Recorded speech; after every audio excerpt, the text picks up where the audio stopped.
Well, it was a day. It was almost, the weather was almost just like this, and let me think what it was. It was American Airlines Flight 11 left from Logan in Boston, and they typed numbers into the autopilots that flew them to New York automatically.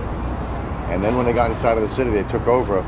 And that was how we had caught one of these hijackers out in Oklahoma, because he was going to a flight school like 2 months before. And they tipped off the Federal Bureau of Investigation, the FBI, because this guy was not interested in learning how to land. So they knew something was like, what kind of a pilot is this? They didn't want to take any of the class on landing. So the first plane hit that building. The second one was the United Airlines flight And 175. did you actually see it when the first plane hit? No, because nobody, expected anything like that. Yeah. You see, I have a friend that lived in Belfast, and he told me that the idea of terrorism is that the first attack brings everybody there, and then the second one is bigger to get everybody when they're there. So the idea was that they were staggered, because they wanted the second one to be filmed. They wanted it to be filmed. They knew there was a film of the first one hitting it. Someone just happened to have the camera on it at that moment and got it.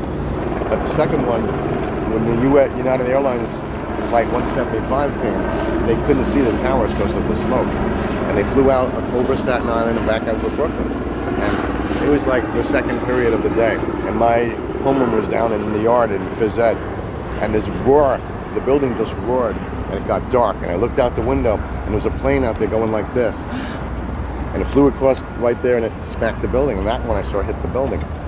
And then how did everyone react? Were you just confusion? Well, the kids came in. Well, we didn't know. We were told that a passenger, there's a lot of stuff flying around the harbor. We just thought a sightseeing plane had hit it. When the second one hit it, we knew something was going on. The first one, we just thought that a small plane had hit it. We didn't know it was a big plane.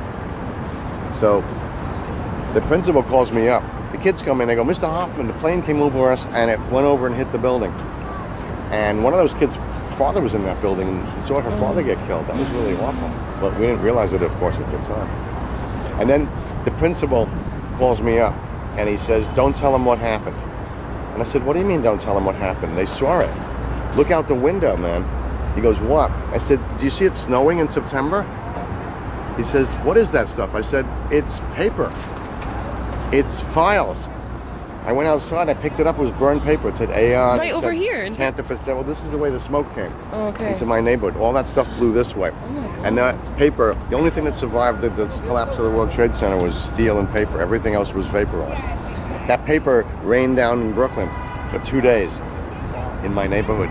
And the FBI drove up and down the streets collecting all of that stuff. It's still laying in backyards up in that neighborhood. Cantor Fitzgerald, all those companies, all their files were blown into the sky. And all this. I said, this paper's raining down. What do you mean don't tell them? They saw it.